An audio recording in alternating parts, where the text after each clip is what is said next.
I wouldn't have deemed it as safe to take anybody out, so no. At that stage, can you remember how much air you had left in terms of maybe the easiest percentage of the cylinder content? I don't remember. I just remember that Greg had less than me, but I can't remember how much, no.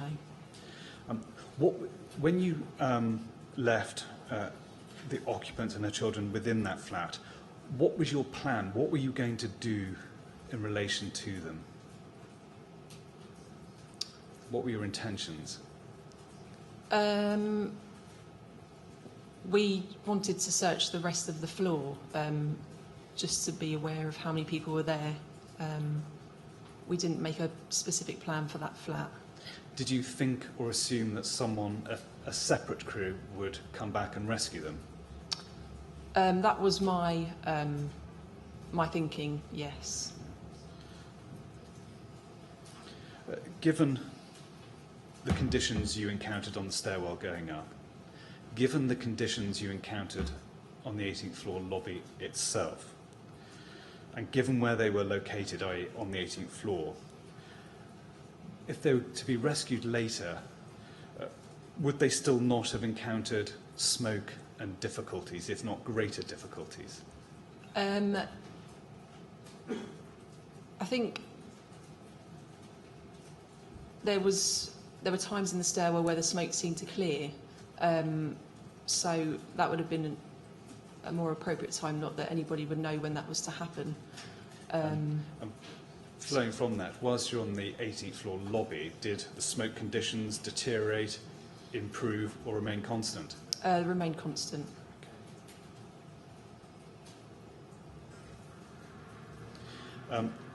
Given the conditions you experienced on the 18th floor, were you concerned about fire spread, rapid fire spread, or smoke spread to flats 2 and 3?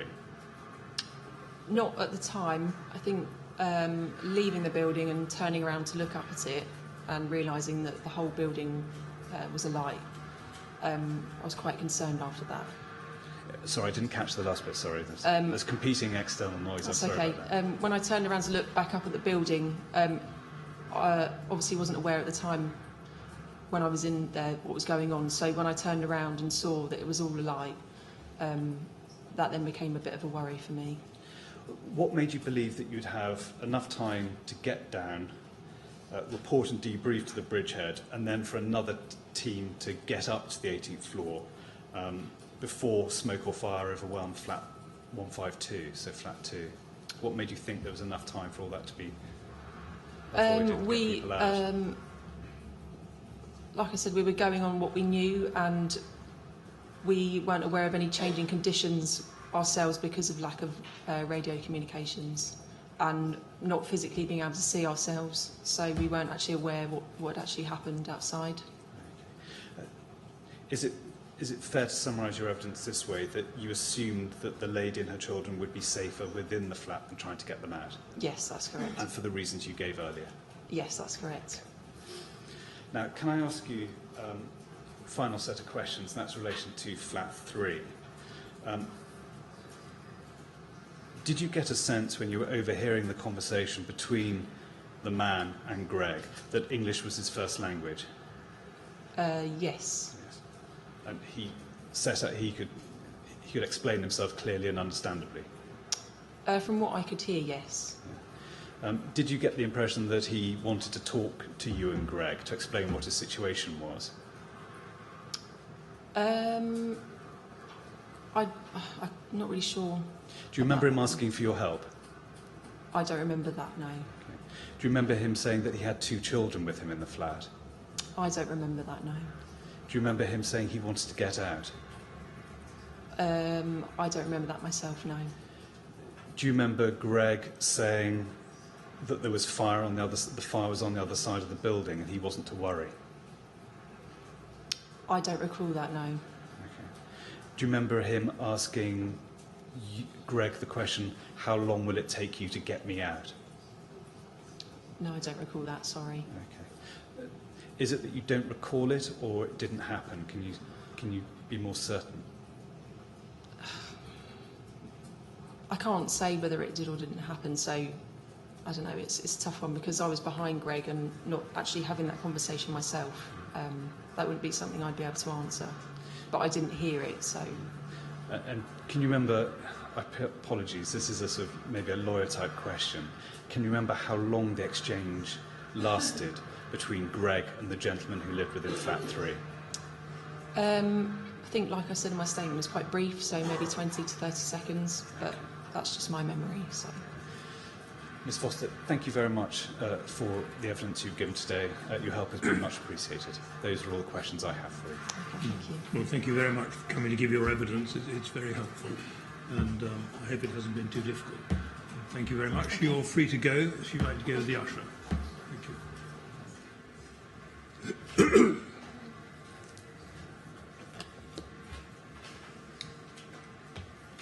Well, that's a convenient point, Mr. Kinnear. It is my invite you to return at 2:10, and then we can commence with firefighter Gregory Lawson. Yes, thank you very much. Thanks, sir. 2:10 then, please. Thank you.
Yes, Mr. Kinnear. Afternoon, sir. May I call Gregory Lawson?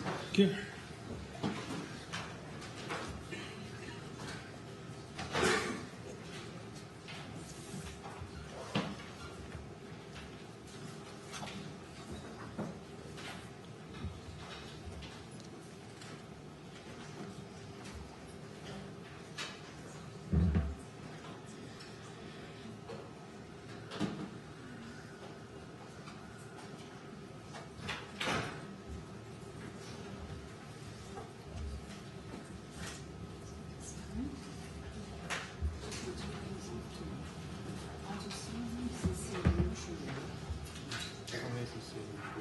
I'm sorry, Mr. Lawson, I'm going to have to ask you to speak up a bit, otherwise we can't hear what you're doing.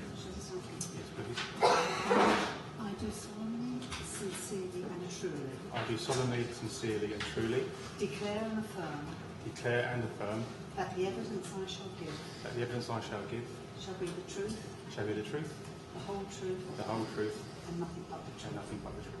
Good. Thank you very much. Sit down and make yourself comfortable. Yes, Mr. Kinnear. Thanks, sir. First of all, would you mind confirming your name for the record? Yes, Gregory Lawson. Good afternoon, Mr. Lawson. Thank you very much for attending today to give evidence. In the blue folder in front of you, if you turn to the first tab, behind that should be your statement dated the 7th of December 2017. Is that right? That's correct, yes. And if you go to the next tab, you should find your contemporaneous notes. Is that right? That is that, yes. And if you turn to the final tab, you should find 3 exhibits which were attached to the back of your witness statement, which are various plans. Yep, that's correct. Have you read those documents recently? I have, yes. And you confirm their contents are true? I do. And you are content for those documents to stand as your evidence to the inquiry? I do. Thank you. Mr. Lawson, as you've heard me say to others, if at any stage you want to break, please shout. If any of my questions are unclear, please say so and I'll rephrase them. Okay. Now, just so you know, the focus of my questions today will be on the FSG mission you were tasked to complete in relation to the 18th floor. Yep. Now, before we get on to that, could I ask you some basic questions, just so we get some context? First of all, at the time of the fire, is it right that you've been a firefighter for 20 years? Just over, yes. And you were, sorry, just short of. And you were based at Willesden on the Red Watch? That's correct. And that you were the driver of the appliance Golf 281? Yep, that's right. And firefighter Katie Foster was your BA partner on the FSG task to floor 18? That's correct, yes. And the other members of your crew were crew manager Cardi, Watch manager, to repeat the offence I made earlier on, watch manager Cardi and firefighter Tom Welsh, Yep. and crew manager Eden. That's correct. Now, as to timings, the LFB provided records which indicate that you mobilised at 01:26, were mobile at 01:28, and you'd arrived at the scene at 01:40. Does that sound about right to you? That sounds about right to me, yes. Now, in relation to SDBA wear, again, the LFB has provided us with records as to timings, and they indicate that the SDBA was disconnected from your appliance at 01:42, switched on at 01:52, and you tallied out at the bridgehead at 01:53. Do those times sound about right to you? Sorry, can you say the second one again? Yes, of course. The SDBA was switched on at 01:52. Okay, yep. Yep. Now, the first matter I'd like to talk to you about is your time at entry control. Now, on arrival at the bridgehead, did you enter the tower with Foster, Cardi and Welsh? I wasn't aware who was behind me. I know that we all went back to the truck to get our BA sets on arrival and pick up hose and breaking in gear and made our way back to the tower. I walked in with Kate, and I'm sure that Tom and crew manager Eden were behind me. Okay. Now, if I could ask you to turn to page 2 of your witness statement and the third substantive paragraph there, line 2. You say, we went up to the bridgehead on the 3rd floor where we were briefed and told to go to the 18th floor. FSG calls were in place on that floor. Protocol-wise, at the bridgehead, things were not working as you would expect them to do normally. There were an awful lot of people standing around. There were dozens of crews waiting to go up the building. You say protocol-wise, things were not working as normal. Can you explain your reasoning Yeah, so for us, the bridgehead and BA entry control is quite a formal and ordered procession for firefighters. There seemed to be quite a lot of people talking around us, a lot of people waiting to go into the building, and it seemed to be quite sporadic how people were pulled forward. Did you have any sense of any priorities that had been identified? No, we were aware that people were making FSG calls from inside the building. We weren't sure entirely how many or where they're placed. And the briefings basically were, as it says there, to go to the 18th floor. That was pretty much our briefing. Now, in respect of that instruction, can you remember who gave you the instruction? I think, as far as I'm aware, I can remember, I don't know if he gave instruction or not, but at the bridge at the time was Station Officer O'Keefe. And it appears from what you say in your statement, the detail you were given was to go to the 18th floor, FSG calls were in place. Was that it? That's pretty much it, yes. So no detail about conditions in the stairwell? No conditions about a number of casualties, conditions, or anything else other than the 18th floor. Okay. And just for the avoidance of doubt, no detail regarding number of adults, number of children, no. Or disabilities, vulnerabilities? No, nothing like that at all. Okay. Now, by using the phrase FSG, do you understand that to mean to try and search and rescue? Fire survival guidance is the phone call in place. The directive for that is the control staff have the guidance to maintain, keep them safe inside their house until we can reach them and make a decision. And looking at the instruction you were given, was the level of detail sufficient for your purposes? It got us to where we needed to go. We knew we had to get to. It didn't prepare us for what we found on the 18th floor. Did you ask Watch Manager O'Keefe whether there was any other detail he had for you? There really wasn't time for that. There was, as we were getting called through, so other crews, and there was just a lot of information being passed to a lot of people at exactly the same time. Now, staying on page 2 of your witness statement, the third substantive paragraph, 3 lines from the bottom, you say this: we were initially a little bit worried about the 18th floor remit, considering we were standing next to people with EDBA on. We only had standard duration. Now, you say there initially. This suggests that later on you were unworried about not having EDBA. No, it means that when you have the opportunity to think about something, it can cause you to have doubts. But once you're in action, the doubts tend to subside away and you just carry on instinct, really. Did you think whether to suggest to Watch Manager O'Keefe that, given that it was the 18th floor, it might have been more appropriate for an EDBA deployment? I wouldn't have questioned it. Normally, if I think I had more time and it wasn't as severe a situation, I might have done. At that time there is about getting in and doing what we could. One point which has been raised is whether it would have been better, i.e. it would have enabled you to effect more rescues, had you gone up in crews of 4. What would be your view on that? You're talking purely in hindsight. In the situation that I found myself in, more firefighters what I needed, yes. Okay. And can you explain to us what the advantages would have been, so we understand more fully? So in the situation we found ourselves in, say myself and Kate, we were faced with 9 casualties on the 18th floor with an respirable atmosphere and a long way to go. We tried our best to try and secure other BA crews to help us and assist us in our task. It would have been that we were unable as 2 people to rescue 9. It's beyond us humanly. We need more people, so more people on hands were giving us more opportunity to rescue more people. One question which we asked earlier on today was whether a firefighter would ever automatically carry a second BA set with him, and the answer was only in the event of a firefighter having gone missing. I think Crew Manager Gallagher gave that evidence. Does that match your understanding? Yeah, the BA second set is for assistance and rescue of firefighters, yes. On the night as you were deployed and told you were to go up to the 18th floor, did it cross your mind that it might have been useful to have a second set of BA to take up with you? I think it might. Historically, I've never used one myself, but I think that you tend to have a situation where you try and make decisions that are sort of beyond you as a human, to who to give air to, who do you deny air from. Also, I was carrying hose and branches to the 18th floor. Just didn't have enough limbs to carry more stuff. Okay. And that's the principal disadvantage. You can only carry so much stuff. Absolutely right, fair? yeah. Okay. Now, next turn to your ascent up the tower, and you tallied out, as we've discussed, at 01:53. And it's right that you and firefighter Foster decided not to put your masks on for the initial floors. Can you remember how many floors you went up where you weren't under air, as it were? It wasn't very far. I think we made it maybe 2 or 3 flights of stairs before the atmosphere became restful for us. At that point, we donned our BA masks. In your statement, you describe how the stairs were busy and there were screaming from lots of voices. Were you able to identify whether the noise voices were firefighters shouting out to residents, or the voices were coming from residents, or both? It's a mixture of both. You could hear the voices of firefighters, which is muffled through their BA masks. You could hear people who were obviously not wearing BA masks. And how long did it take you to get from the bridgehead to the 18th floor? I have no idea. The reality is we had complete sensory deprivation from the moment we put our masks on. You can hear muffled noises. We had no visibility. We sort of got upstairs by feeling up the banisters. It could have been 5 minutes, it could have been 10 minutes. I really don't know. Can you remember whether the lighting in the stairwell was working as you went up? The lighting was on, but it had no effect on the staircase. Can you remember, was it illuminated from the bridgehead all the way up to the 18th floor?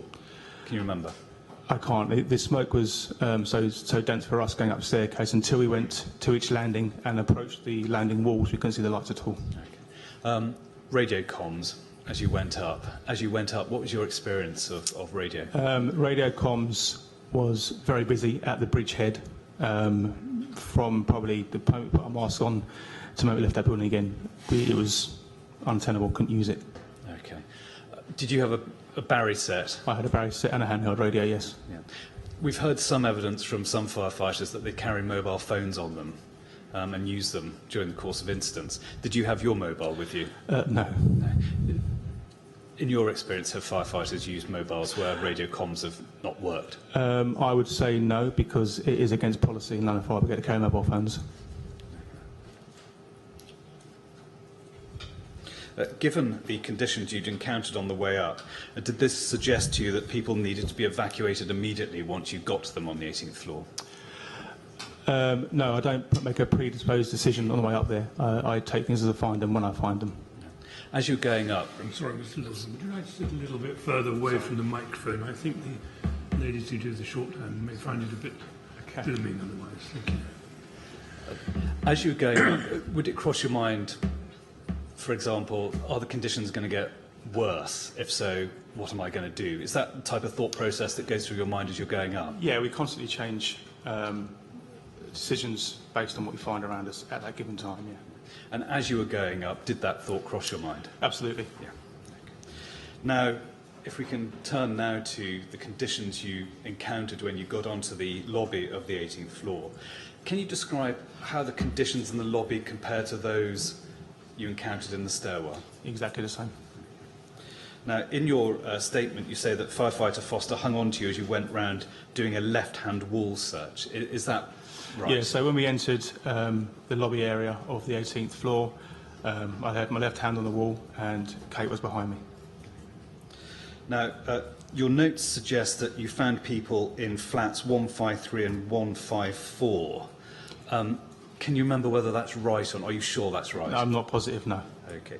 Could I ask Paul to draw up, it was the exhibit to Miss Foster's witness statement, and I can get you the reference, which is MET 000 15807.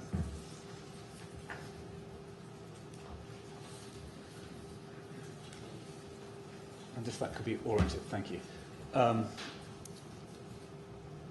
I don't know whether you've seen this before, Mr. Lawson. This is Miss Foster's hand-drawn plan of the 18th floor. As you see in the bottom left-hand corner, 1, 2, 3, 4, 5, 6 marked. You followed a left-hand search going from flats 1, 2, 3, 4, 5 and 6, is that right? That's correct, yes. Now, looking at that plan, which was the first flat in which you encountered occupants? Number 2. Number 2. And where was the next flat in which you encountered Number occupants? 3. Thank you.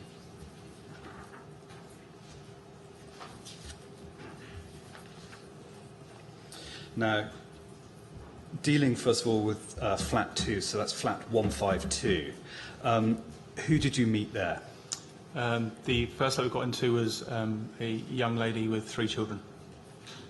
And Had you banged on the door to attract her attention? We had, yes. Yeah. And how long did it take for her to open the door? Can you remember? It was pretty quick. Again, I couldn't guess at the time, but it was quick. And how far did she open the door? Was it inches or was it more abroad? It was cracked initially until we said we were, and she opened the door to let us in. Okay. So you said who you were. She let you in. Yep. How far into the flat did you go? I went into her lounge and sat on her sofa. Okay. Did Firefighter Foster accompany you within the flat? She did, yes. Was the flat entrance door closed after you came in? It was, yes. Who closed it? I believe it was Kate. It was, yeah, to open the way out again. So you came into the lounge and sat down. Yes. What did Firefighter Foster do? Can you remember? She came in and joined me in the lounge. Okay. And did she sit down or did she stay standing? I can't recall that. Okay. And how would you describe the conditions within the flat? Like this, they were clear. And who started the conversation, as it were? Did you or did the lady? No, that would have been me. And what did you say? I introduced myself. The atmosphere was so clear. I removed my helmet and my smoke hood and my BA mask so I could speak clearly. Also thought it would help to calm the children rather than see me in a full get-up of a BA gear. Discuss what was going on outside, and that for the moment, the time being, they were safe in this flat. Okay. You saw there were children in the flat. I did. What consideration did you give to, for example, prioritising the evacuation of the children? In my mind there, a situation when we turned up, to take them outside that flat, I'm pretty certain would have died in my arms on the staircase. What advice did you give to the lady? I told her to remain calm for her children. I told her to make sure, I told her we had to search the rest of the floor. I told her that her room was obviously clear enough and unaffected enough for me to remove my BA mask, and they should be safe until we managed to get someone back to save her. Yeah. And did you give her safety advice as to how to block doors of wet towels? Yeah, I told her to put a towel behind the door when I left. Yeah. As you left, what did you say to her? I have no idea. Did you say you'd be back, for example? I told her someone would come back for her, yes. Yeah. Did you say you would come back or someone? I said someone would come back for her. And did you explain to her what you were doing next? I explained that to search the rest of the floor, yes.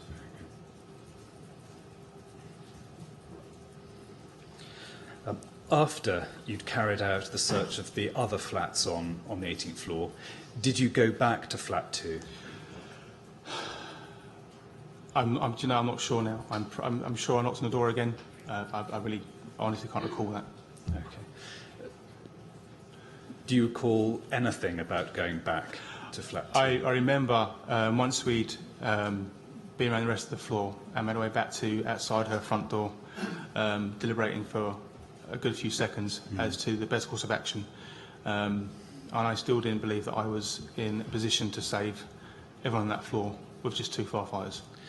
When you say deliberated, were you talking with Firefighter Foster as what the options were? Yes.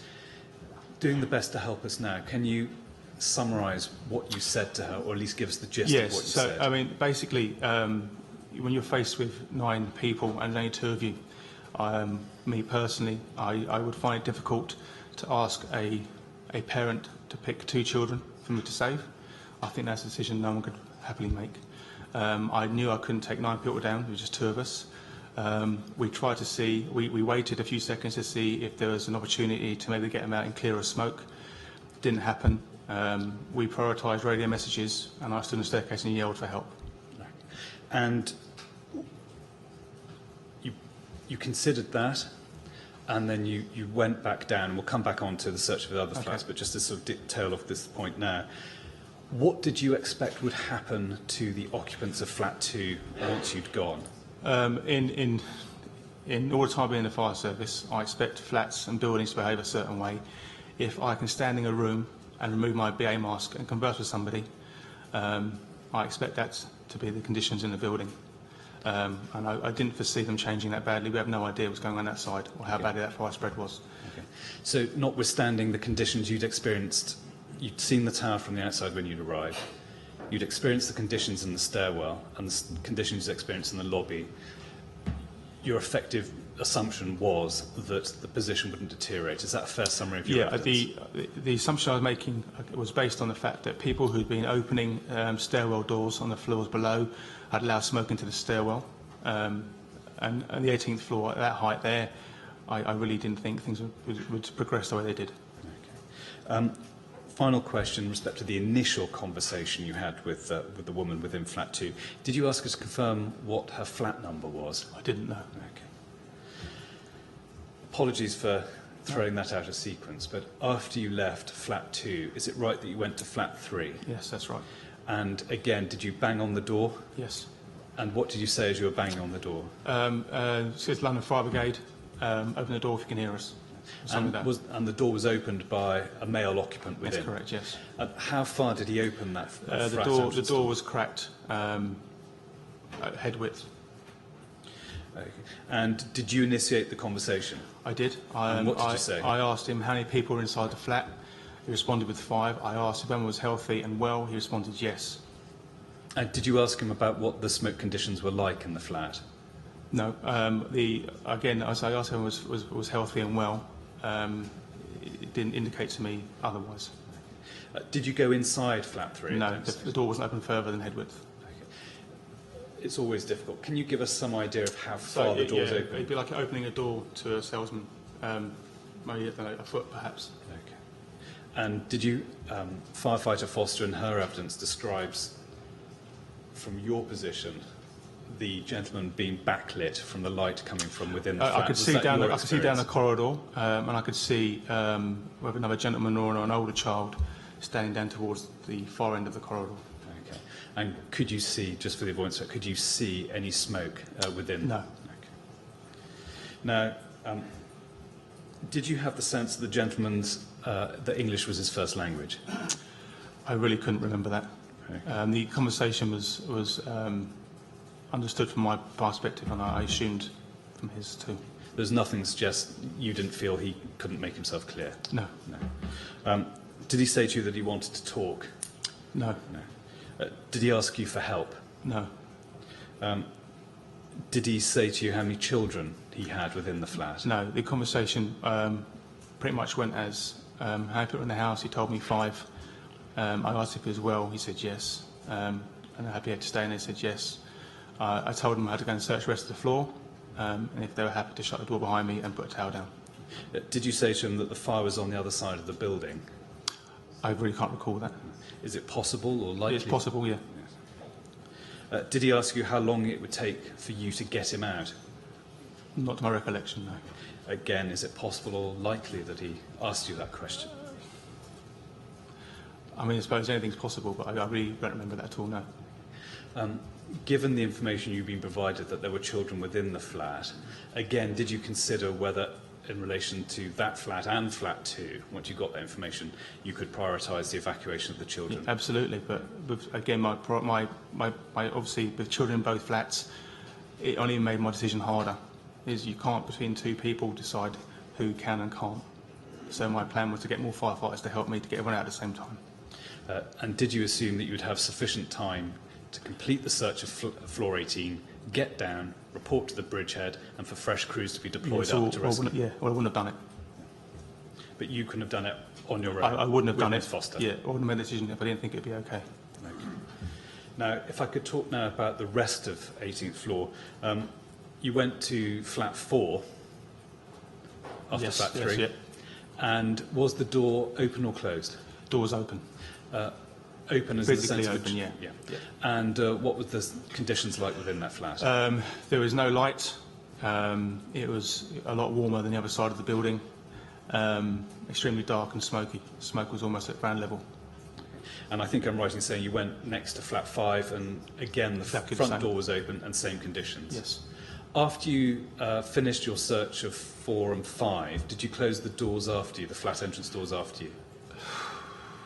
I couldn't remember. I would have pulled them behind me, yeah, but I can't be sure. Okay.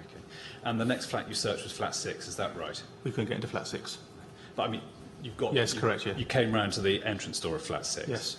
And what did you experience once you got to the entrance door of flat 6? Again, it was the same sort of thing. It was warmer on that side of the building.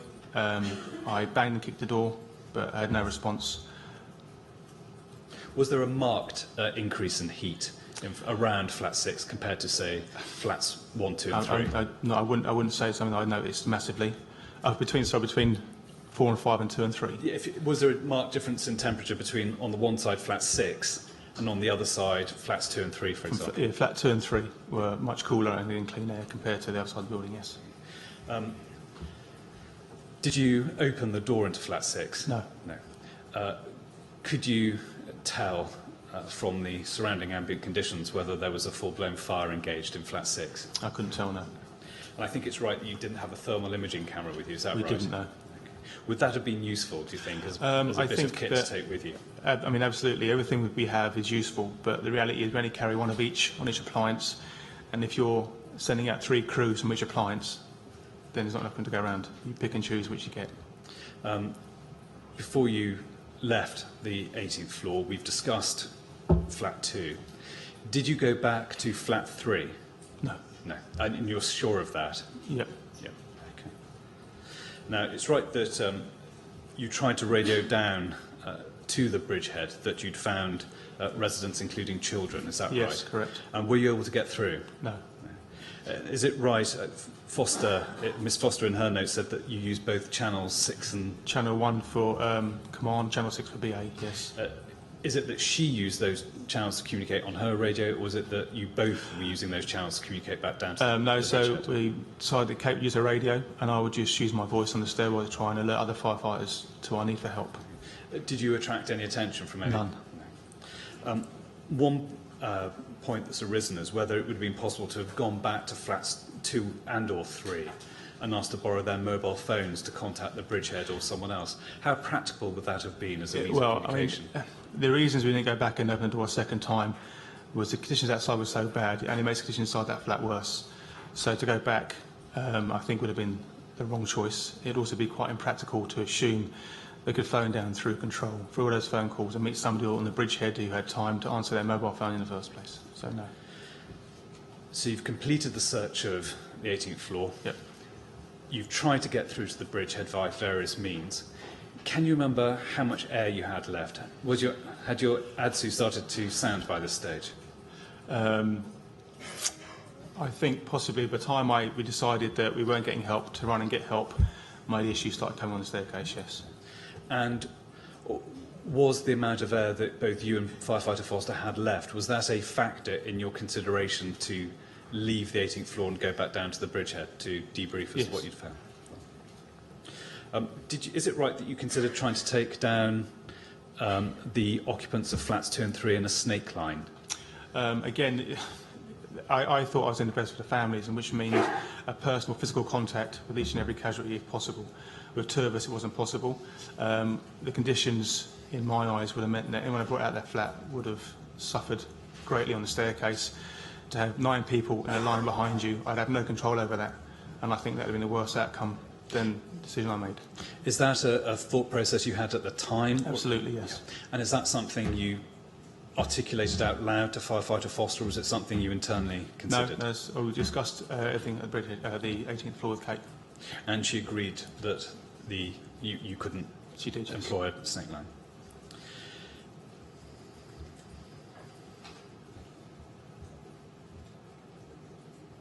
Now, as you went down the tower, can you describe the smoke conditions you encountered? They were the same as when I entered. Was the stairwell still illuminated?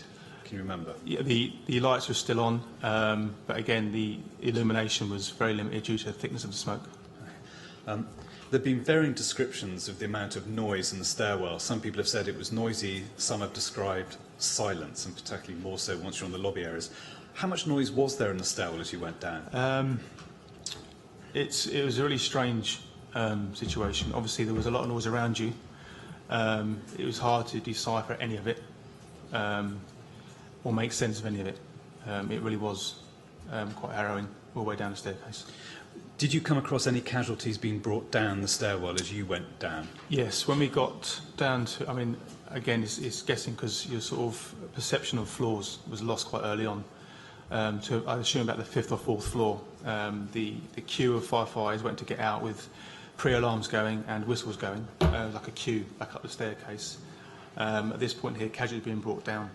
There wasn't enough space for people to come in and to leave the building, so casualties were sort of passed down on a conveyor belt, if you like.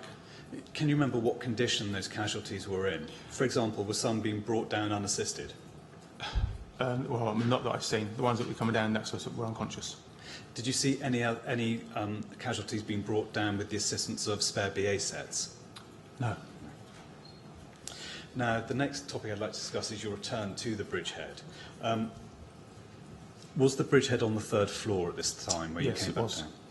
And your end of wear was at 0227, which I think sounds about right. That's about right, yeah, about 35 minutes. Could you describe for us the situation you found at the bridgehead? It was, I'd like to say, organised chaos. There was a lot of information, a lot of firefighters trying to relay information back to the bridgehead, a lot of information going in the other direction as well. A lot of people trying to get their point across. It was difficult. Who did you speak to at the bridgehead? I have no idea. Can you remember the rank? Was it a white helmet? It was a white helmet, yes. Yeah. A man or a woman? It was a male, and I thought station manager level. Okay. And can you remember what, to the best you can now, what debrief you gave when you got to the bridgehead? Yes, I'd told Kate to go out and get into some cool air. I then explained to the person, bridgehead, exactly where I'd been, to the 18th floor. I wasn't sure of the flat numbers.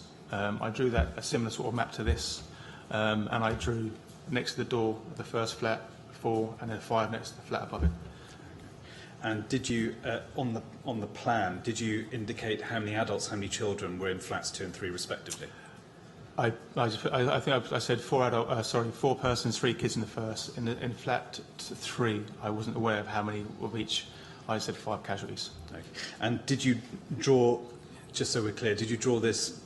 It seems as if you've done 2 drawings, one on the wall and one on a piece of paper. Is that right? The one on the piece of paper was down by the front door to Mr. Batterby on the way out of the building. Yes. And who did you give that to? Can you remember? I get Charlie Batterby. Charlie Batterby. Yeah. And did he say what he was going to do with it? Again, obviously we left in the building to try and do the best we could, was get people back in as fast as we can in the right numbers. The plan I drew at the bridgehead was purely so they knew where to go and what to expect when they got there. Information I didn't have when me and Kate went, which would arm them better to deal with the situation. And on the way out, Charlie Batterby was someone else was taking the FSG calls by the front door. I then told him exactly what I told Bridgehead. Okay. And you drew the station manager's attention to what you'd drawn on the wall to make sure the information got through, is that right? Yes. Yeah. And did he give the impression that he understood what you were communicating? I think that, again, like I said before, information going back and forth, he acknowledged that I'd written it and drawn it. Whether how much information he actually withheld, I couldn't tell you. And are you aware of what he did with the information you provided? No. Are you aware of what Charlie Batterby did with the information you provided? No. Okay. Paul, might I ask you to put up on the screen Met document 000-15819.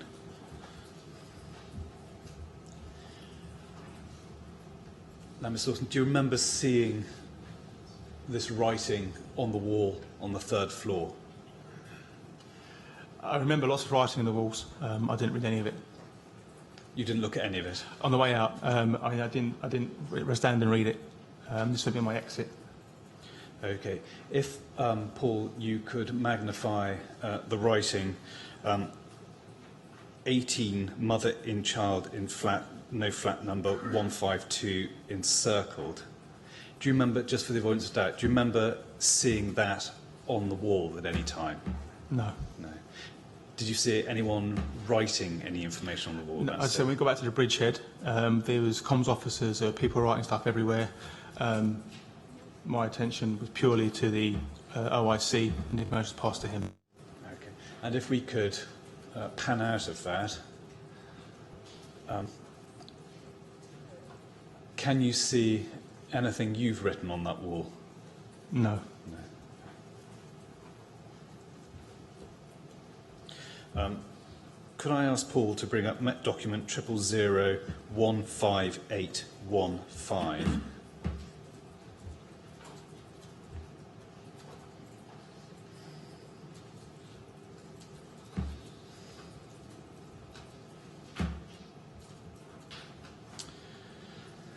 Now, if we look at the middle column,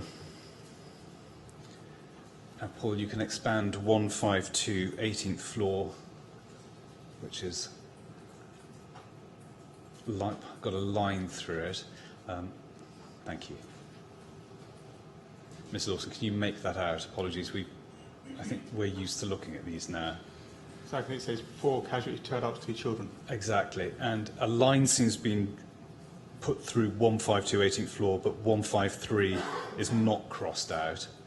First of all, have you seen this wall before, the writing on the wall before? No. You didn't. It was at the lobby entrance wall, if that's any assistance. Yeah, I mean, as I say, when I came out entered the staircase and took off my BA mask, forwarded the information onto the crews at the bridgehead, I left the building and didn't re-enter. Going back, you spoke to Charlie Batterby. Is it right that you told him where the flats were, but not the flat numbers? Is that right? I said I couldn't recall the flat numbers. I explained it was the 18th floor. There was a second door on the left-hand search and a third door on the left-hand search. Okay. Just finally, looking at these photos, Paul, if I could ask you to bring up photograph MET 000-15816. Now, I don't know whether you remember seeing this green wall on the ground floor. No. No. Is it fair to assume you didn't absorb any of the information written there? I don't recall a green wall, no. No.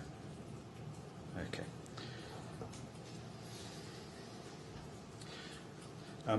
The final topic I'd like to discuss with you, Mr. Lawson, is the subject of radio communications slightly further. Was there any way in which radio communications could have been improved on the night with the kit that you had there? When I say you, I mean the LFB. I really don't know. I mean, it's not fantastic at the best of times. That sheer weight of traffic, I really don't know how else you can cope with it. There's so many people who needed assistance, needed help, needed a prime message sent through, and there's a limited amount of channels that were to receive it. So I don't know how it could have been improved at all, no. Okay. When there are problems with radio comms, what workarounds are there to ensure that you can get through to the bridgehead or entry control, or control generally? I mean, for the most part, even in a high-rise, where we sort of generally start off 2 floors below the fire floor, the stairwell is protected. We always have the availability of using your voice to shout down a corridor and they can relay downstairs. This just wasn't simply possible. What training do you get to enable you to work around any radio comms problems you have? We don't. So as obviously as an organisation, there are things in place that they want to see adhered to. As individuals working on the ground, that's not always possible. There's a lot of autonomy in what we do, and a lot of what is based on is experiences and skill sets that we have. Issues are reported later on, but for the most part, the workaround is just to carry on doing the best you can. One issue that's cropped up in some of the points that have been raised is whether it would have been practical. Where you had difficulties yourself when you called down from the 18th floor to see whether any passing firefighters. Would it have been practicable to have had firefighters positioned almost as point people on various landings to assist with the evacuation of residents and comms? In hindsight, there are many things that would have helped our situation. I think at the given time, anybody who was standing on a staircase doing nothing would have felt that they were doing exactly that, and people want to get involved and do the best they can. Standing around, unfortunately, doesn't make you feel like you're doing enough. Mr. Lawson, thank you very much. Those are the questions I've got for the moment. Sir, okay. Might I ask the usual? Yes. Well, it sometimes happens that after further reflection, other questions come to light. So we're going to have a 5-minute break now. Please don't talk to anyone while you're out of the room, about your evidence, that is. And we'll resume at 5 to 3, and we'll know then whether Mr. Clear has any more questions for you. Okay. Is that right? Yes, right. Give the usher then, please.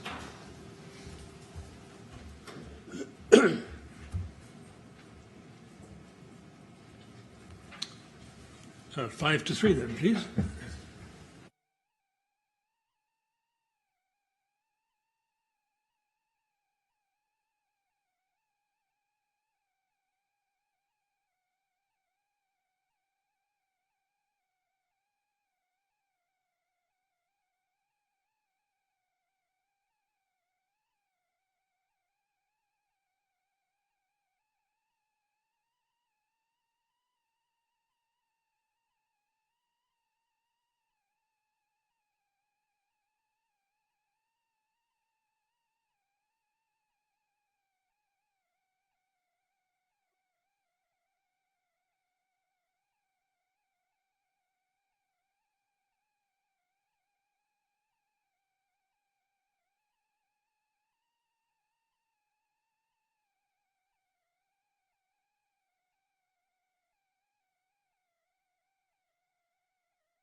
Well, Mr. Kinnear. Some brief supplemental, sir. Yes.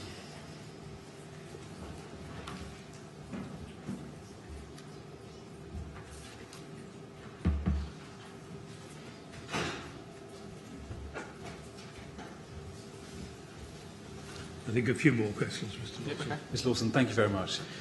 Could I ask for you to turn to page 3 of your witness statement? It'll come up on the screen, which may be easier, Mr Lawson. Okay. And it's really the final paragraph on page 3. That's not mine. And you say, you're describing now flat 3, and it's the second sentence. You say this: the next door flat, a gentleman answered the door. He opened the door to speak to me with the door on the latch. He told me he was inside with his family. He was safe, and he didn't want to talk to me, and then he shut the door again. I think in total he said there were 5 family members. I cannot remember what he looked like. Now, stopping there, given that there were children inside the flat, are you sure that this gentleman said he was safe? Yeah, I mean, again, I wouldn't have walked away if someone was panicking or screaming for my help. If he'd opened the door fully and come towards me, I would have done my best to get him out at that point. The door wasn't opened more than, I say, a foot. Could I press you slightly on this? Yeah. My question was, are you sure that he said he was safe? Yeah, I'm pretty certain. Okay. Are you saying it's likely or possible? Likely. I wouldn't have walked away if he demonstrated otherwise. Are you sure that he didn't want to talk? I'm pretty sure I didn't end the conversation. Thank you. Could I turn to one final point, and it's when you were debriefing Mr. Batterby. And did you say to Mr. Batterby, when you were doing that the reason why you couldn't complete the evacuation of the residents from the 2 flats on the 18th floor was absence of BA? I made it abundantly clear at both the Bridgehead and at Charlie Batterby that we needed more personnel on the 18th floor. And did you mention the need for secondary sets, or did you not mention secondary sets for the reasons you gave earlier on? Yeah, purely, mainly for firefighters. I've never seen them used on members of the public before. But I made it abundantly clear that more firefighters were needed on the 18th floor immediately. Okay. So I have no further questions, so to thank Mr. Lawson for his time this afternoon. Thank you. Yeah. Well, thank you very much for coming to give your evidence, Mr. Lawson. You're free to go, and the usher will look after you. All right? Thank you.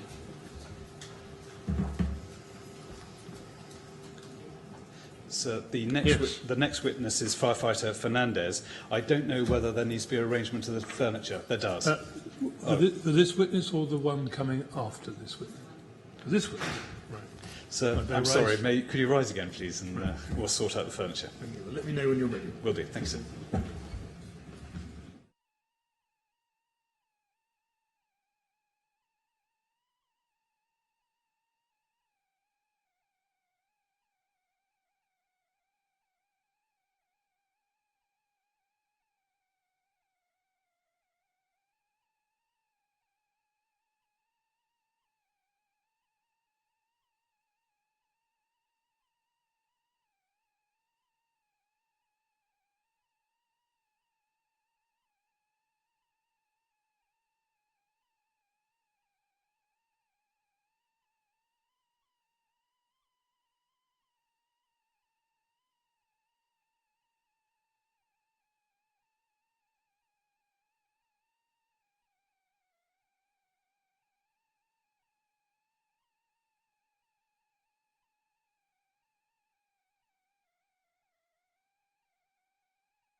So may I call Mr. Fernandez?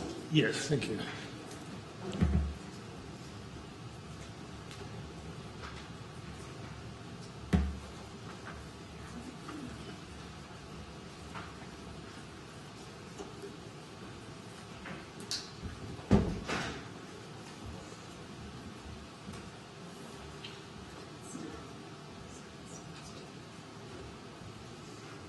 Repeat after me. I do solemnly, sincerely and truly Solemnly, sincerely and truly declare and affirm declare and affirm that the evidence I shall give that the evidence I shall give shall be the truth, shall be the truth, the whole truth, the whole truth, and nothing but the truth. and nothing but the truth. Thank you. Very good. Thank you very much, Mr. Fernandez. Yes, Mr. First of all, would you please confirm your name for the record? Agnel Fernandez. Mr. Fernandez, thank you very much for coming along today. On the lectern, you should have a blue folder, and if you open the blue folder behind the first tab, that should be your statement dated the 4th of December 2017. Yes. Yes. And if you turn over to the next tab, should be your contemporaneous note. Yes. And if you turn over to the final tab, there ought to be 3 exhibits, which are Google Maps, which you exhibited to your statement. Is that right? That's correct, yes. Have you read those documents recently? I have, yes. And you confirm their contents are true? Yes, a few errors in my statement, but Would you like to point them out to us now so we get them right? there are quite a few. Some are changing language from the police officer's language to what I would have said, which changes the context slightly. Right. So if it's okay, can we correct them if and when we come to them? Well, we may not come to them. that's We what may I not can come say. to them. If you can identify what they are now, and then we can deal with them. The first is the time of our first shout on the night of Grenfell. What Which- page?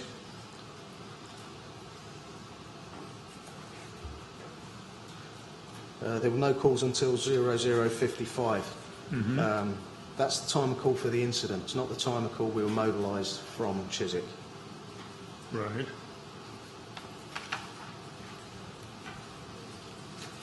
Yes, all right, thank you.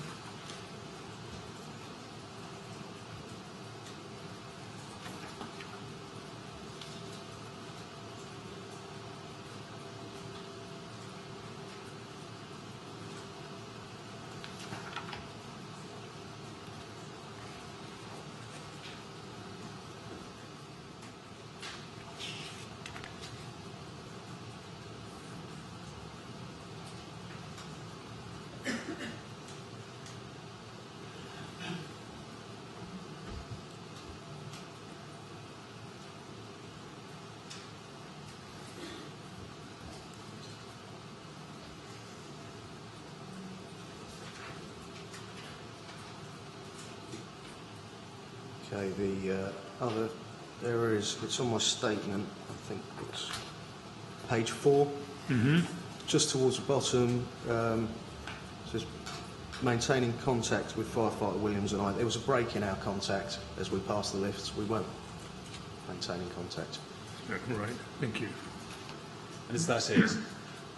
From what I can remember right now, yes. Good, thank you. No, that's fine, thank you very much. If there are any other matters, do shout.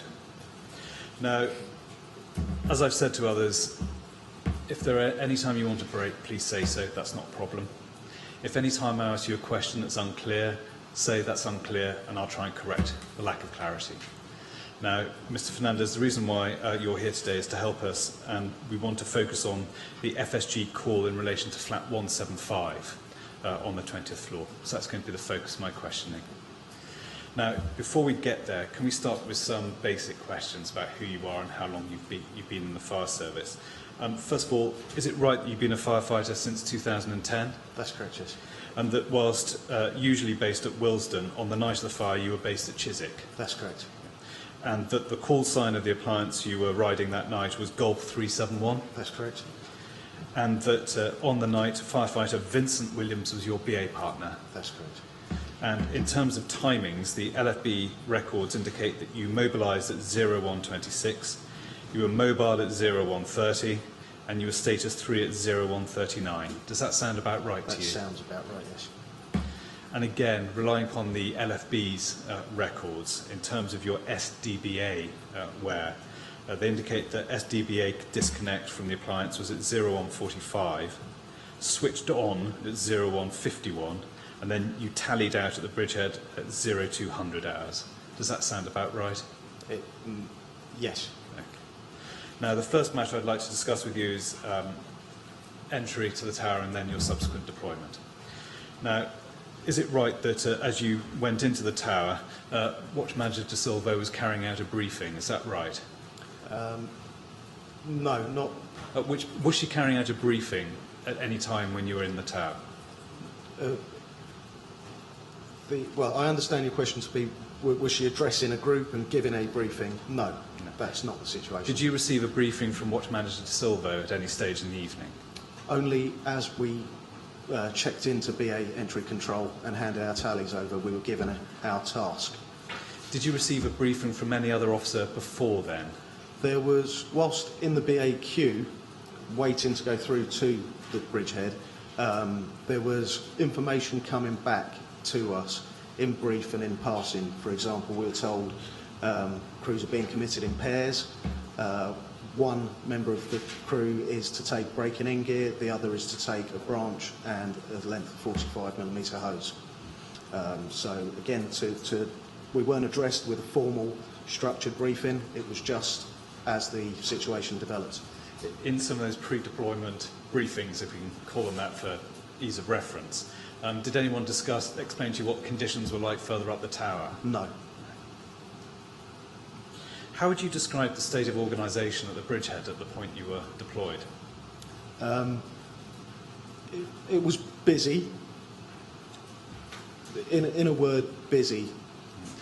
Did you sense that there was organisation there? There were arrangements for the efficient deployment of crew? For what I now know to be the scale of the incident, I think it was the best that could have been arranged. Now, in relation to your instructions, you say you heard Mr. Welsh and Mr. Eden be briefed to go to the 20th floor, is that right? That's correct. And did you overhear what the briefing was that they received? No. How did you know they were briefed to go to the 20th floor then? They were committed immediately before myself and firefighter Williams. Let's say they were in earshot, perhaps 2 foot away. I was paying attention to what Watch Manager De Silva, the information she was passing on to crews being committed, and I have a clear recollection of her looking at the BA crew immediately in front of us and saying 20th floor. And you didn't hear anything else? No. And you and Mr. Williams were briefed in respect of flat 175, which is also on the 20th floor, that's right, isn't it? That's correct.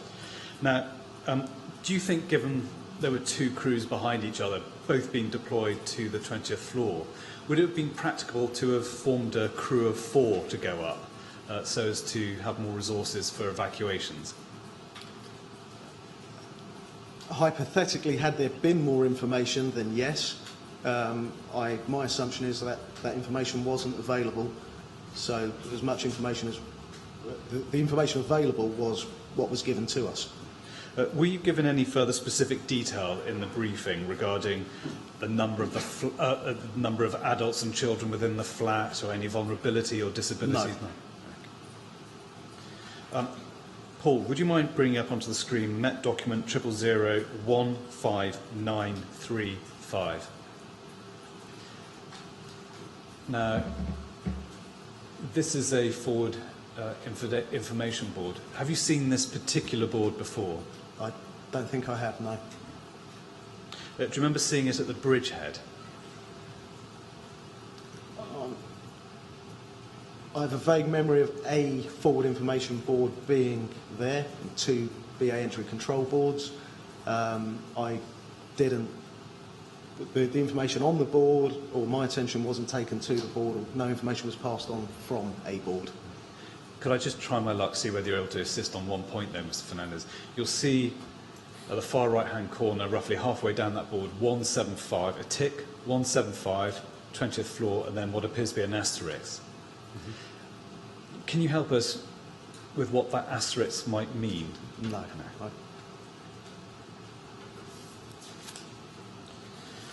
Can you remember whether Watch Manager De Silva used this board for the purposes of briefing you, or indeed the crew immediately before you?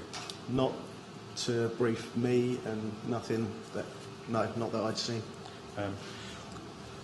At the point you were deployed, what was your view about the feasibility of getting to the 20th floor on the basis of SDBA? I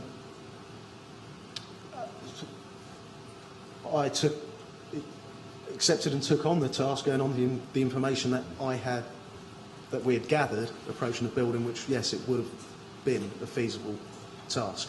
And did Mr. Williams express any scepticism about the feasibility of being able to get up to the 20th floor with SDBA?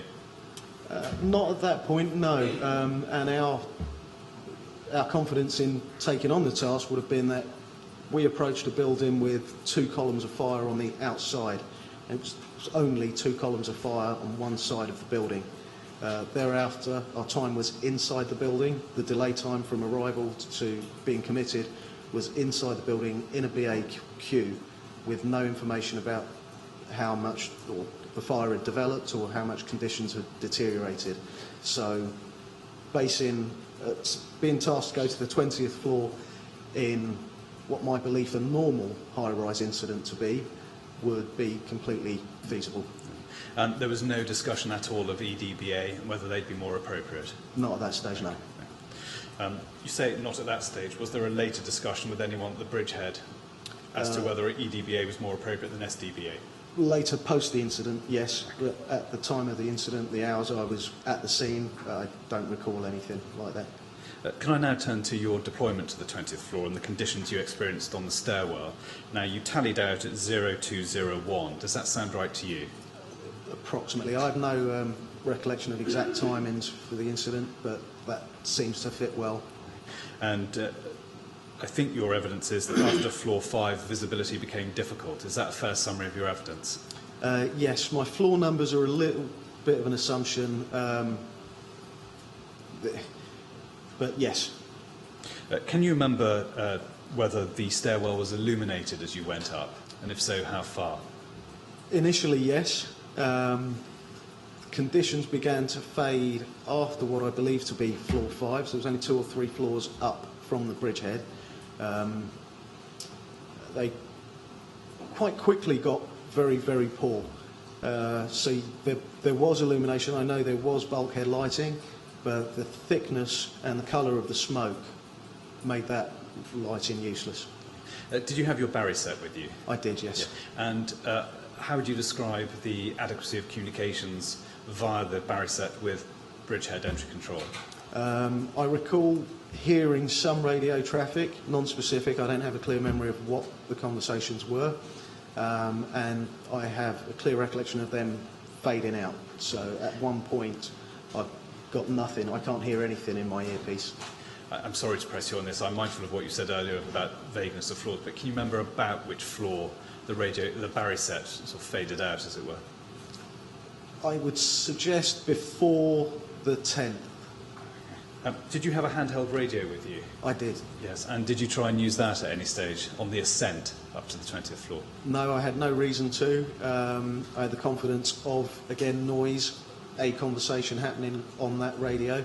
But again, similar area in the building, perhaps the 10th, that would have fallen silence as well. Did you have your mobile phone with you? It may have been in my pocket, I can't be certain. Did you have need to use it at all during the course of the night? No. Did you see anyone else using mobile phones within the tower as a means of communication? Now, you got up to the 20th floor. Yes. Could you describe for us the conditions that you met as you went into the lobby on the 20th floor? The lobby and the higher parts of the building were of the same conditions. It was thick, black smoke, which lighting wouldn't penetrate or illuminate. It was just a clearer black you could see with the lights or with someone's torch. We went through the door into the lobby, stuck to the left-hand wall. You navigated by touch, and the only way to recognise flat numbers or door numbers was to be on your knees with your face as close to the door as it could be. The numbers, from my recollection, to the right-hand side of the letterboxes, approximately waist height or head height once you're on your knees, and when I say you face right up there's obviously a small distance for your BA mask and the visor on your helmet, and they would literally they were in contact with the door in order to see the flat numbers. Would you agree with Firefighter Williams's description that conditions on the 20th floor were floor-to-ceiling smoke? It sounds as if you would. Yes. Could you hear the voices of Mr. Welsh or Mr. Eden once you were at the 20th floor lobby? Yes, I could hear noise. Could you hear what they were saying? No. And could you hear anything else once you'd got to the 20th floor? We began... I was banging on any door I came across, on my knees throughout that time, and I know other crews would have been, because yes, I could hear bangs and thuds and shouts. I assume, or for, as best my memory serves, they may have been muffled shouts of fire brigade, anyone in, come to the door, etc., things like that. Thank you. Could I ask you to turn to page 4 of your witness statement? It will come up on the screen for you, Mr. Fernandez. And really it's 7 lines up from the bottom of that page. You say this, describing what you're doing on the 20th floor. Firefighter Williams was ahead of me and identified flat 175. Firefighter Williams shouted through the letterbox and received a response. I think the door opened from inside. Firefighter Williams shouted casualty. I shouted to both firefighters Welsh and crew manager Eden that there is a casualty. I tried to use my radio to inform control that we'd identified a casualty, but it was at this point that I realised the radio was no longer working. I pressed the transmit button, however the radio didn't work. There were no communications being received on the radio. I cannot recall when this stopped working. Now, first, the impression is, from that part of your witness statement, that the casualty was inside flat 175. Is that your memory? Or couldn't you tell at the time? I now know more detail as to that sequence of events, having spoken with Firefighter Williams. Could you give us that detail? It would be helpful. I believe Firefighter Williams was ahead of me as he passed the lifts and came across 175. I now know that he's made entry to that flat. I don't know whether that was by the residents opening the door or him forcing the door or simply trying the door and finding it was unlocked. But you didn't see him go in? I did not see that, no. I now know that he spoke to the family, tried to get them to leave with him voluntarily. They were shocked and panicked. They didn't leave with him. It's at that point he's picked up the child that we carried down the stairs. He's got back to the door to 175, and that's when he shouted, or I've shouted and he's responded. Memory's vague over that, but that's where the rest of this comes, the rest of my statement comes together, with me making contact with him again at the doorway. He's told me our voice, our communication's all muffled through the breathing apparatus we wear. Hearing's very difficult. Not only can you hear your own breaths in BA, but the helmets, masks don't help with what you can hear. So he's got a message to me that I believe was something along the lines of, get the door, get the way out, we've got casualties here. And if I could stop you, the door he was referring to there was the door between the lobby and the stairwell. Would have been the right? lobby and the stairwell, as I understood it, yes. So at any point could you see into flat 175? No. Did you see, just for the avoidance of doubt, did you see the flat entrance door get opened by the male occupant? No, I didn't. Could you see the occupants within the flat? No.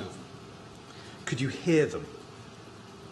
I'm quite certain there was noise. I wouldn't be able to isolate or identify that noise as someone from that flat.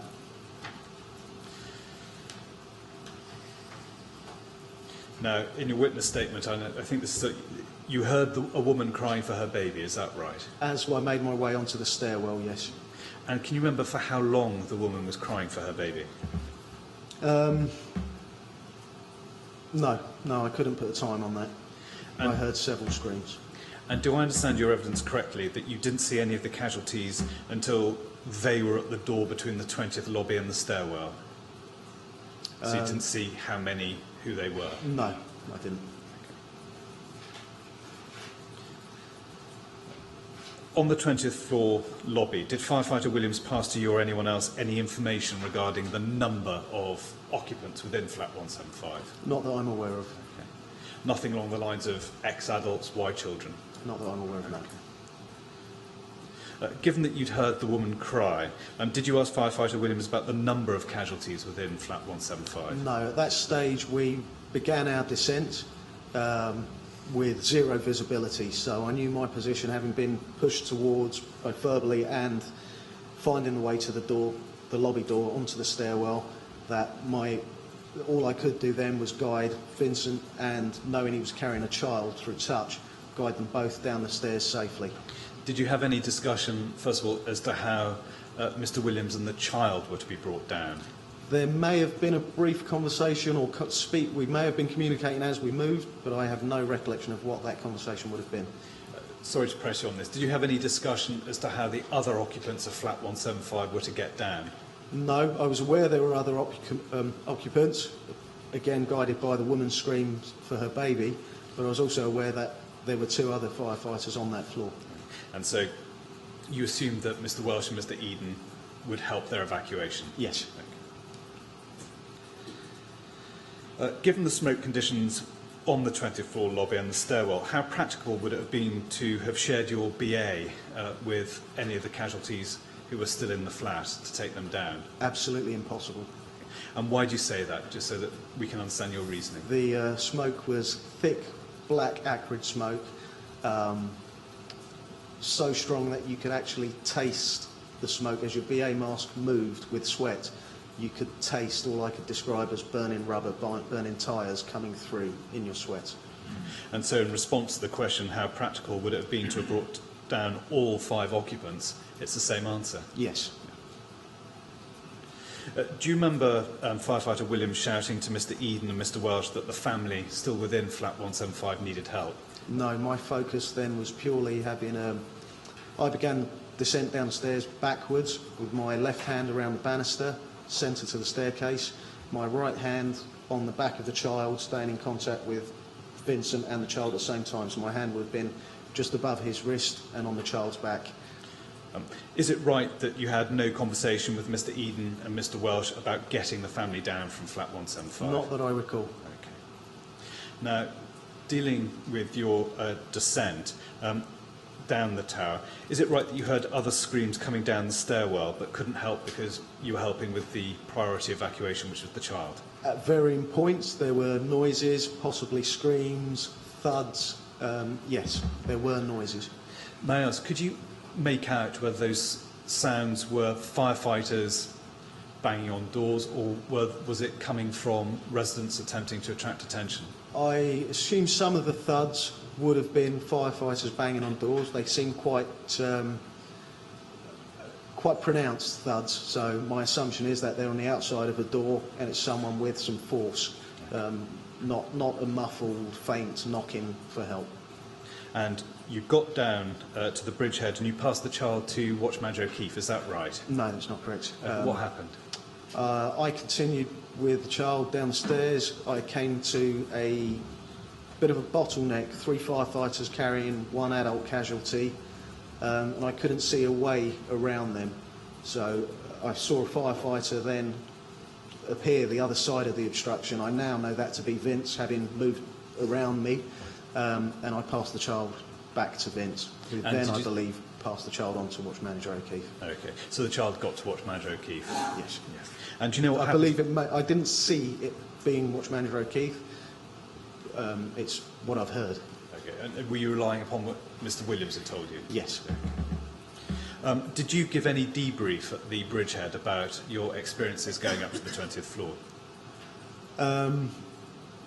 Yes, but I cannot recall what I would have said. Can you remember to whom you gave a debrief? I remember speaking both to firefighter Alex Descent Albin, who was entry control officer at the time, and firefighter Greg Lawson was there, but I have no recollection whatsoever of any detail into that conversation. I can't even distinguish whether I gave a debrief or I just received my tally and left. Was firefighter Williams, was he part of the debrief you gave, or did he debrief separately? Must have been separately, I don't recall any. Do you remember seeing Mr. Eden or Mr. Welsh at the bridgehead? No. At the point? No. Did you see any boards or walls been updated with the information you gave? I have a memory of the bridge had been quite congested. Yes, someone would have been leaning against the wall, appearing to write something, but I was in absolute heat exhaustion, physical exhaustion, and I have no memory of leaving the bridgehead or getting to a place of rest outside, so my memory from the bridgehead is non-existent. Mr. Fernandez, thank you very much. Those are the questions I've got for you now. Sir, might I ask you to rise for 5 minutes Yes. to see if there are any supplemental matters? Well, Mr. Fernandez, we're going to have a short break so that Mr. Kinnear can consider whether there are other things he needs to ask you. So please don't talk to anyone about your evidence while you're out of the room, and be ready to come back at 25 to 4. Thanks. Right? I'd like to go with the usher then, please.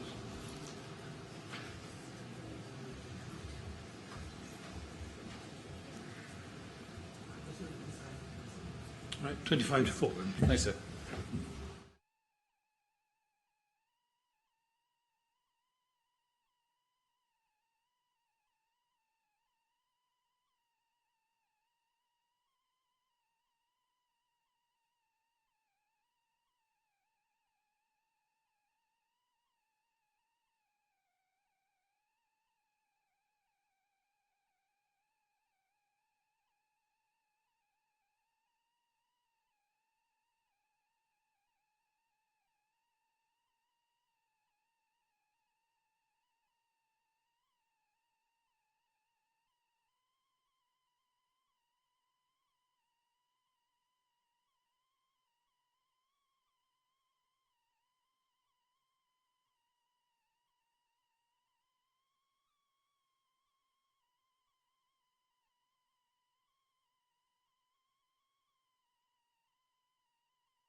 Some brief Yes, supplementals, please, sir. Yes, thank you.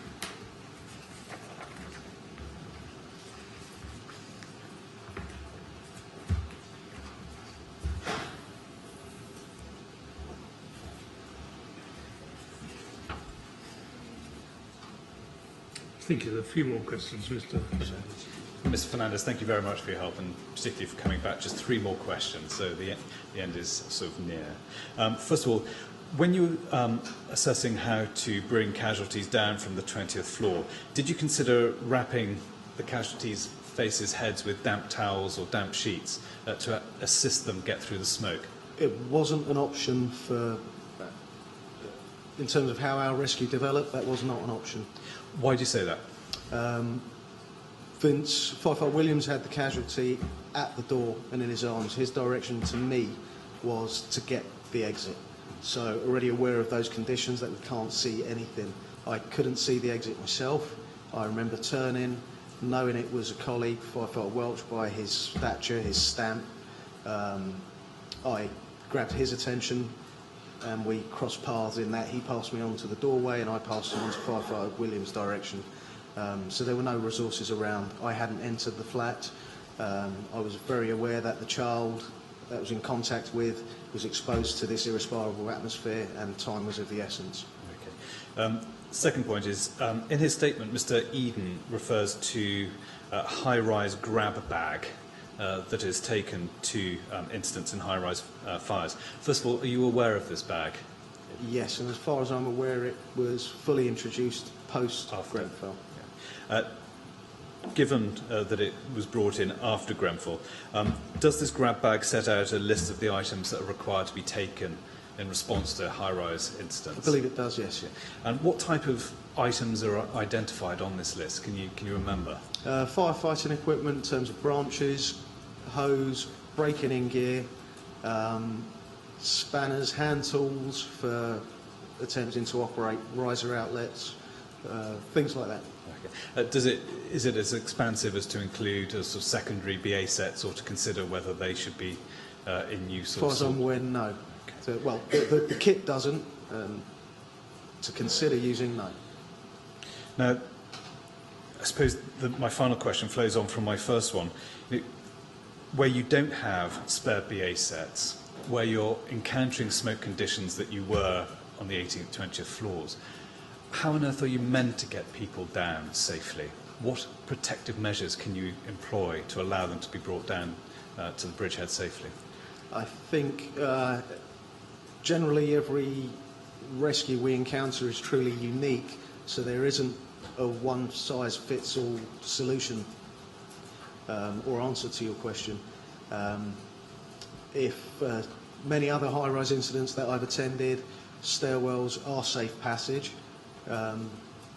So we find a way, whether it be extract someone to the opposite side of the building and perhaps a balcony as an interim measure, or a protected stairwell ultimately should be exactly that, protected and safe passage for not only ourselves but for residents of the building.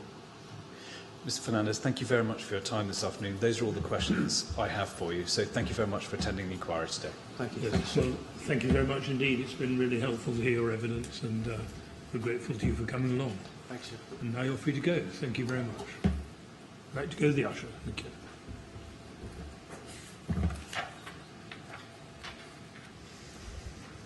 So, Yes, Mr. Cleary. the 7th and final witness for today is Crew Manager Martin Hall.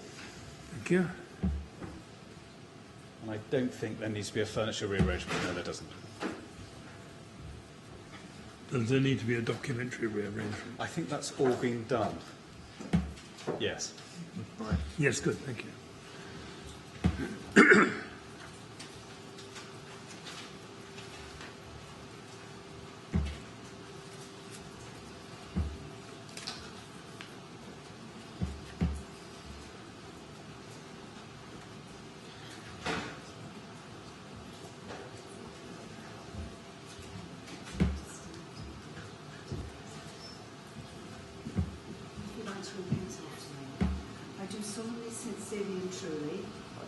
Sincerely and truly declare and affirm that the evidence I shall give shall be the truth, the whole truth, the whole truth, and nothing but the and truth. nothing but the truth. Thank you very much, Mr. Hall. Yes, Mr. First of all, will you please confirm your name for the record? It's Martin Hall. Good afternoon, Mr. Moore. Thank you very much for coming along to give evidence today. First of all, hopefully on the lectern there is a blue file which contains, behind the first tab, your witness statement dated the 11th of November of last year. Is that right? That's correct. And behind that should be your contemporaneous note. Is that right? That's correct. And behind that, 3 exhibits to your police statement. Is that right? That's correct, yeah. And have you read all those documents recently? I haven't seen the plans at the end, but I've seen the rest. And you confirm the contents of those documents are true? Correct, yeah. And you're content for those documents to stand as your evidence at this inquiry? I am, yes. Mr. Hall, as we've discussed with other witnesses, if at any time you need a break, please say so. That's not a problem. Secondly, if any of my questions are unclear, say so, and I'll try and correct them. Okay. Now, just to give you a steer on what we'll be considering today, my questions will focus on the discovery of the male casualty on or about the 10th floor. Okay. Now, before we get to that, just establish some groundwork. First of all, at the time of the fire, is it right that you were a temporary crew manager stationed at West Hampstead? That's correct. And how long have you been a firefighter? For 16 years now. And throughout that time you've been with the LFB, is that right? That's correct. And the call sign of the appliance you were riding on the night was Alpha 412? Yep. And firefighter Tanner was your BA partner, is that right? He was, yep. Now, as to timings, the LFB's documents indicate that you mobilised at 0133, i.e. your status 6, and you elected to travel, I think. Yep. Yep. And does that sound right? That sounds about right, yep. You were mobile at 0135? Yep. And as to arrival time, there is no time, but the SDBA disconnect from your appliance was 0148. Okay. So can you remember how many minutes before 0148 you arrived, before you disconnected the SDBA? Almost immediately we got straight off and grabbed assets. Okay. Now, is it right in terms of the timing of the SDBA, you switched them on at 0253 and you tallied out at the bridgehead at 0255. Does that sound about right to you? Yeah, that's about right, yeah. Okay. First topic I'd like to discuss with you is your entry and deployment, and really the process from the lobby to the bridgehead in particular. Okay. When you were waiting in the lobby area, did you receive any briefing regarding the building itself or the conditions within the building? No. Did you hear any anecdotal stories coming back as people came out? Not whilst in the lobby, no. No. As firefighters came out, did you get any information from them as to what they'd encountered? No, not that I remember, no. Okay. Did you see a watch manager at the lobby door writing FSG details down on the wall? I didn't notice that at the time, no. Paul, could I ask you to put up on the screen Met *000 5774?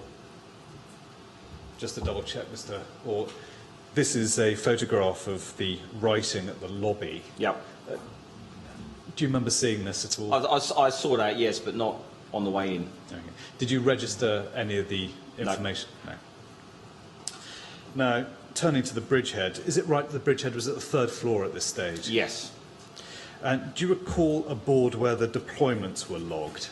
First of all, can we turn to the forward information board, and if Paul could bring up document Met 000-18749. Do you remember seeing that?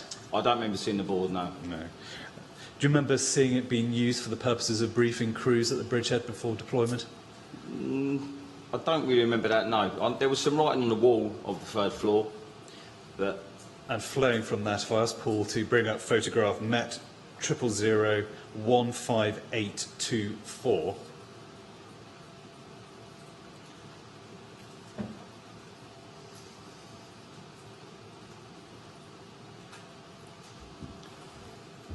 Is that what you remember?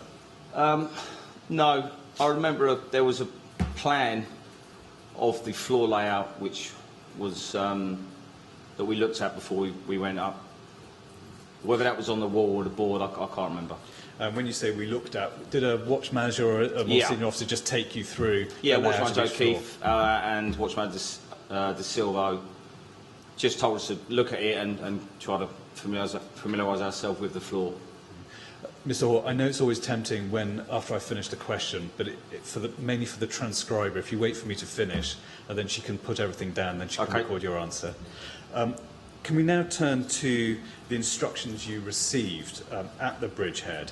And your original instructions were to go up to the 10th floor, flat 74, to recover a diabetic man. Is that right? That's correct. And who gave you those instructions? Can you remember? I think it was Watchman de Silva. And was that all the information you were given? Yes. Yeah. At the time, did you think that was sufficient for your purposes, or would you have liked more? No, that was good enough. Now, as I understand it, your instructions were then changed to go to the 12th floor, is that right? That's correct, yeah. And what revised instructions were you given, first of all? That there was a firefighter unaccounted for on the 12th floor, last thing on the 12th floor. And who gave you those amended instructions? I think it was Watchman de Silva. Okay. And was it a particular urgency because it was an action in respect of a missing firefighter? Yes, yeah. It was just forget the first brief and go to the 12th to find a firefighter. And was it because it was a missing firefighter you go in a crew of 4, is that right? Or was it just for... No, not necessarily. Okay. Can you remember why? Because your statement gives the impression you went to respond to this revised instruction, the crew of 4. Is it was that two right? crews of 2. 2 crews of 2. Yeah. Okay. And again, apologies, this may be a question directed to the obvious, but what's the reason for keeping the radio airways clear until the firefighters recovered? I don't know that was happening. Okay. Did you know the other members of the 2-man crew who went with you? Now, if I can ask you questions about your deployment to the 12th floor, and particularly the conditions and situation that you encountered on the stairwell. Now, you tallied out, as we've discussed, at 02:55. As you left the bridgehead, can you describe smoke conditions as you went up to the 7th floor? I think it was, we first went up to the 12th, do you mean? Yes, sorry. Yeah, I think it was fine up to about floor 5 or 6, and then it just started deteriorating. Can you remember whether the stairwell is illuminated by a light? I don't remember, but it must have been, otherwise we wouldn't have been able to see anything. Can you remember how many casualties passed by coming down the tower as you were going up? I don't remember any coming down when we was going up. There was some when we were coming down that came past us. And can you remember any firefighters coming down as you were going up? No, we don't remember any of that, no. I'm sure there were, but... Now, you got to the 12th floor. Can you give us an idea, first of all, how the conditions on the stairwell compared to the conditions you experienced on the lobby of floor 12? Lobby was smoke-filled. It just got gradually worse as we got the higher we went. And I think it was whilst you were on floor 12 that you received confirmation that Firefighter Hill had been found, is that That's right? correct. And you returned down the tower, is that right? Well, I radioed through to say that we were going to continue with our original brief, which was go to flat 74. And so you left the 12th floor and went down. Yeah. Did you get to the 10th floor? Yes. And how would you describe the conditions between the stairwell and the lobby of floor 10? The stairwell was thick with smoke, but the actual lobby itself, once we opened the door, was boiling hot. And I think in your statement at page 15 you describe it as being like an oven. Is that a fair description? And was the heat such that you effectively forced the ground? Straight to the floor, yeah. And how high off the floor was the smoke? Can you remember? Was it Probably floor to ceiling, or was there some... No, there was a gap. When you was down low, you could probably see, it might have been 2 foot or something from the floor. Can you help us to give us a picture of the conditions you encountered? You entered onto the 10th floor lobby. What did you do next? And you were down on the ground because of the heat. Yeah, straight to the floor, yeah. And then Matt crawled in to the actual lobby itself to have a look around. And I was about to follow him when he found a casualty. And what did he say to you? He just said, I've got a casualty here. And that you brought the man from the lobby to We pulled him out onto the staircase, yeah. And were you able to test for signs of life? I did try. I took my glove off, but I couldn't feel a pulse or anything, but it was, you know. I wasn't surprised. He could have had a pulse. We wasn't sure. And what training do you have in detecting signs of life? That's it, really. Check the pulse. And Yeah. that's it. Pretty much. Okay. And is it right that you radioed the bridgehead to say that you found a casualty on the 10th floor lobby? Is that right? Yes. And did you get any response from them? I did, yeah, on my handheld. I just let them know we found a casualty and we were unable to continue to flat 74. And I can't remember what I got back, but I'm pretty sure they confirmed they got the message. And if I can just sort of divert for a second, in terms of radio comms, as you, on your initial ascent up the tower, did you experience any issues with the radio comms? Yes, I had a Barry set on, but it didn't work. Channel 6 was just crackling. There was no... That's when I switched it to... I think I might have switched my Barry set to Channel 1, but I certainly had my radio on. And did you experience any problems with the use of your handheld Not radio when I on went the to way use up? it. No, sorry, not when I went to use it. It was working. Going back to the man, you brought him to the 10th floor stairwell, and then you took him down, is that right? We tried to, yeah. And what happened next as you took him down? Well, we was on our way down. There were people coming past, live casualties walking with firefighters, which we had to move out of the way to let them pass. And we just continued trying to get our casualty down. You mentioned there casualties on the way down. Can you estimate how many you encountered? I'm not sure, 2 or 3. There may have been more, but that's all I actually remember. Can you give us an idea as to the condition in which the casualties were as they were coming down the Well, they were walking with the firefighters, so, you know, it was priority for those to get out, really. Did you see whether any of them were getting down with the benefit of BA sets or not, or was No, I it didn't see that, effectively no. unassisted? No, didn't see that. Now, is it right that by the, again, just recapping, by the 7th floor you were running out of air, is that right?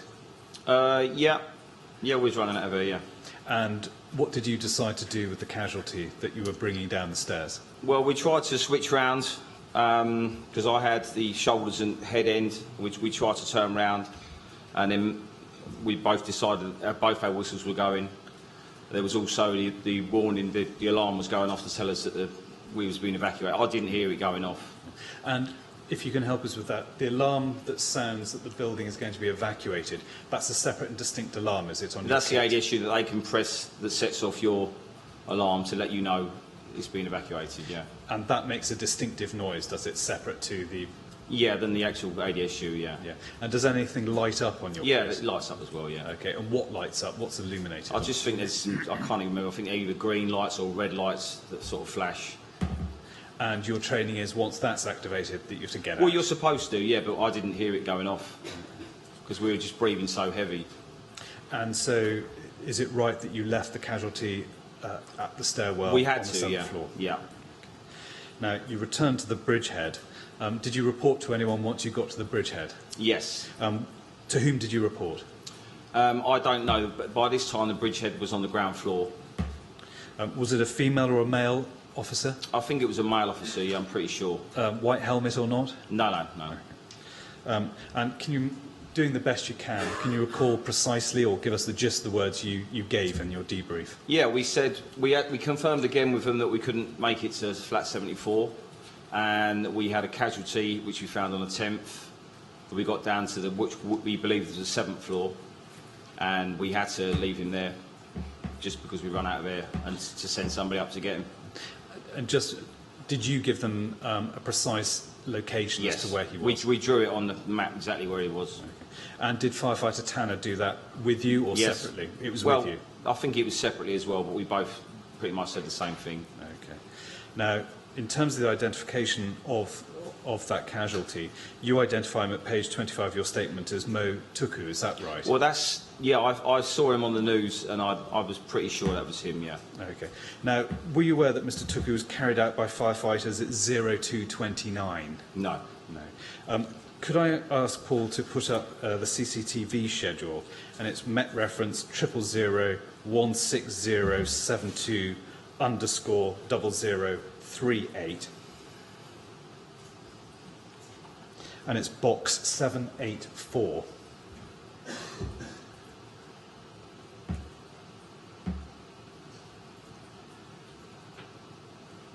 Now, on the basis of that document, Mr. Hall, it looks as Mr. Tuku was brought out at 0229. Given that you didn't tally out until 2:55, it's unlikely that you... Yeah, absolutely, yeah. I said I couldn't be 100% certain, but his face flashed up on the screen on the news, and I was sure that was him. But that was the sole basis of identification? Yes. Flashed up on the telly? Yeah. Okay. But if that's right, you're... Well, that's going to be more right than me, I would imagine. Can I just deal with a few other sort of ancillary matters arising out of your witness statement? At page 16 of your witness statement, you state that an element of the rationale for not attending the mail in flat 74 was that it wasn't an FSG call. Now, would you like to go back to page 16 of your witness statement? No, that was more the police officer who was asking me didn't really understand why we wouldn't have proceeded to flat 74. So I've gone over the FSG extensively because she kept asking me. I said it wasn't an FSG call, but it wouldn't have really made any difference. We would have still had to make a call when we found the casualty anyway. Okay. And in relation to the staircase, can you remember to what extent the stairs were obstructed by firefighting equipment and other media? There was lots of personal possessions, clothing, bags, just general stuff people would have dropped on the way down. There was hose and other equipment. You mention at page 4 of your witness statement that the normal procedure is for a watch manager and his crew to be allocated to an individual FSG call. So for multiple FSGs, would you expect a watch manager and a crew to be allocated to each and every one of those? Well, in normal circumstances, yes. And implicit within that is your view that these were not normal circumstances, is that right? Absolutely not, no. But at no time we wasn't told that it was an FSG call. Final question for now, Mr. Hall. You say at page 19 of your witness statement, and it's the third substantive paragraph, that you're not qualified to declare life as extinct. What training do you receive on assessing whether a casualty is alive or not, and what actions to take if life is still present? Well, we're not medically trained to say that someone's life is extinct, so we have to presume that everyone is alive until someone more qualified lets us know they're not. So you have to treat everyone as if you need to get them out. Mr. Hall, thank you very much for your No time. problem. Sir, might I ask for the usual 5 minutes, just to see if Yes, there's... we normally have a short break so Okay. that Mr. Kinnear can decide whether more questions need to be asked. So we'll stop now until 4:05. Please don't talk to anybody about your evidence while you're out of the room. Okay. And we'll, as I say, we'll resume at 5:05. Thank you. Would you like to go to the usher then, please?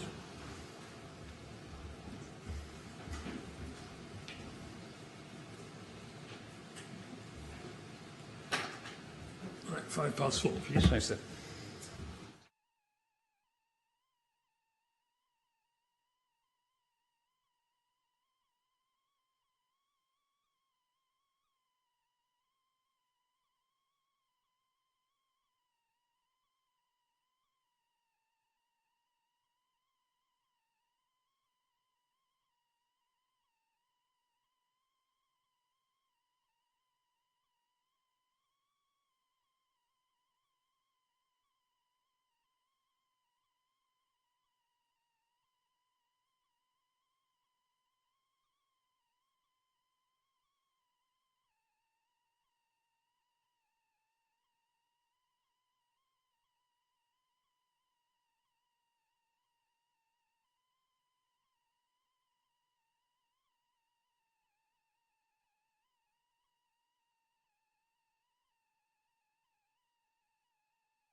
Yes, Mr. Kinnear.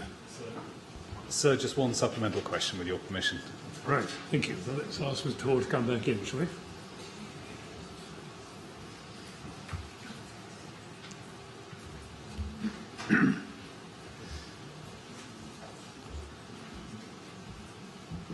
I think just one, actually, Mr. Hall, but we'll see when Mr. Kinnear gets going. Yes, Mr. Kinnear. Mr. Hall, thank you very much. Just one question. Before you left the male casualty on the 7th floor, were you able to detect any signs of life at all? No, we did try again, but no, we didn't detect anything at all. Mr. Hall, I have no further questions for you. May I just say thank you very much for attending today. It's been valuable. No problem. Certainly. Thank you very much indeed, Mr. Hall. It's very helpful to have your evidence. Now you are finished and you're free to go. Thank you. Thank you very much. The usher will look after you.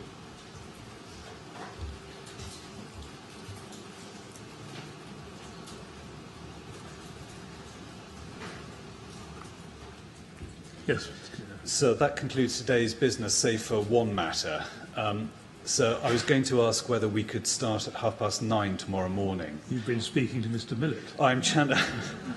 There have been communications. I can let you into that much. We have 4 witnesses in the morning. There have been a number of questions raised in relation to them.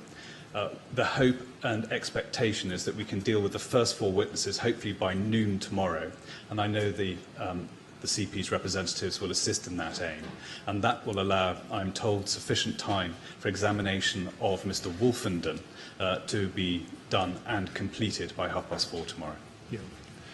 Well, I know it's not popular anywhere for us to start early, but we do have to try and keep up with the timetable for the firefighter witnesses, because disruption to our timetable disrupts their working timetable, which is an important matter for us to take into account. It is. So, with that assurance, I will say 9:30 tomorrow.